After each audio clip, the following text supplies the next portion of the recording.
প্রিয় ভাই বোনেরা, আন্দোলন হয়েছে, সংগ্রাম হয়েছে, স্বৈরাচারের পতন হয়েছে। এখন আমাদেরকে দেশ গড়তে হবে, দেশ গঠন করতে হবে। আমাদেরকে দেশের প্রত্যেকটি সেক্টর বিগত 15-16 বছরের ধ্বংস হয়েছিল। এই ধ্বংস হওয়ার ফলে আজকে দেশ অনেক পিছিয়ে গিয়েছে। আমাদেরকে এগুলোকে পুনর্নির্মাণ করতে হবে। যদি পুনর্নির্মাণ করতে হয় তাহলে অবশ্যই আমাদেরকে এই দেশে গণতন্ত্রকে প্রতিষ্ঠিত করতে হবে।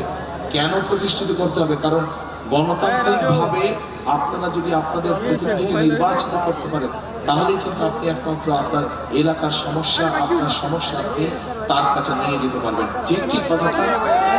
বিগত 15 বছর যে আমির নির্বাচন হয়েছিল, নিশিতার্থের নির্বাচন হয়েছিল, তখন যে তথাকথিত এমপি ছিল, আপনারা কি তাদের কাছে আপনাদের এলাকার সমস্যা নিয়ে যেতে পেরেছেন?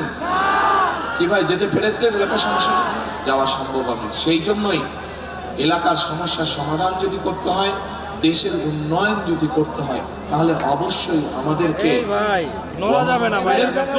যাত্রা আমাদেরকে নিশ্চিত করতে হবে যাতে মানুষ ভোট দিয়ে তার নিজের প্রতিনিধি শুধু জাতীয় সংসদ নির্বাচনে নয়, একই সাথে জাতীয় সংসদ নির্বাচনে যেমন ভোট দিয়ে জনপ্রতিনিধি নির্বাচিত করতে হবে, ঠিক আমাদেরকে একইভাবে সেটি পৌরসভা হোক, উপজেলা হোক, ইউনিয়ন পরিষদ হোক, সব জায়গায় জনপ্রতিনিধি অর্থাৎ জবাবদিহিতা থাকতে হবে।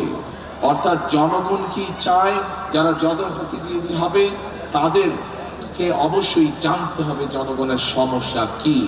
আজকে যেভাবে আমি আপনাদের কাছে সামনে এসে দাঁড়িয়েছি, আমি আপনাদেরকে আপনাদের সামনে থেকে আপনাদের কাছে থেকে আমি আপনাদের সমস্যা যেভাবে জানতে চেয়েছি, আমি চাই, আমার ইচ্ছা, আমার প্রত্যাশা, বাংলাদেশের প্রত্যেকটি পর্যায়ের জনপ্রতিনিধি আগামী দিন যারা নির্বাচিত হবে তারা এইভাবে জনগণের কাছে গিয়ে জনগণকে সরাসরি জিজ্ঞেস করার মাধ্যমে তারা জনগণের সমস্যাকে চিহ্নিত করবে এবং সমাধানের তার উদ্যোগ নেবে।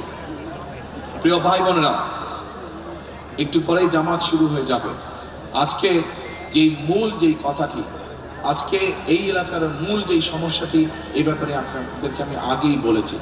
আমাদেরকে যদি এই এলাকার মূল সমস্যার সমাধান করতে হয়, একই সাথে আমাদের যদি এলাকার সারা দেশের সামগ্রিক যে সমস্যাগুলো আছে, মানুষের নিরাপত্তা, মানুষের কর্মসংস্থান, মানুষের শিক্ষা, মানুষের চিকিৎসা, এইগুলোকে যদি আমাদের অ্যাড্রেস করতে হয়, এই সমস্যাগুলোর পর্যায়ক্রমে যদি আমাদের সমাধান করতে হয়, অবশ্যই আগামী দিনে বাংলাদেশের একটি গণতান্ত্রিক এবং মানুষের দ্বারা, সাধারণ মানুষের দ্বারা নির্বাচিত সরকার প্রয়োজন। মানুষের নির্বাচিত সরকারই মানুষের সমস্যার সমাধান করতে সক্ষম হবে। প্রিয় ভাই বোনেরা, আজকে আসুন, আজকের এই জনসভায়, এই যে হাজারো মানুষের জনসভায় আজকে আমরা একটি শপথ বাক্য পাঠ করি।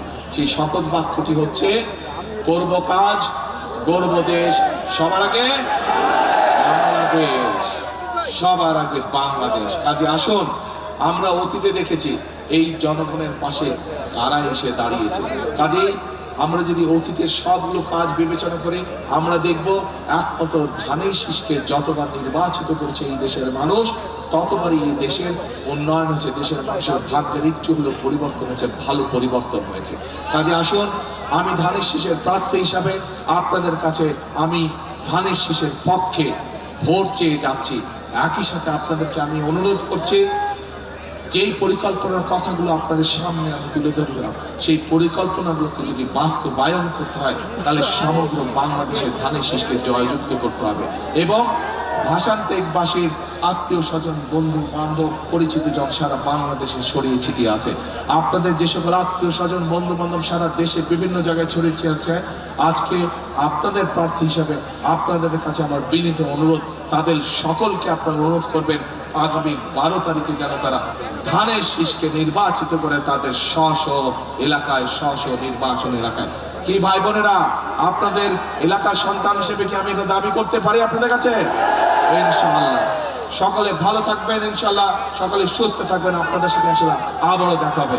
আল্লাহ হাফেজ। বাংলাদেশ জিন্দাবাদ, বাংলাদেশ জাতীয়তাবাদী জিন্দাবাদ।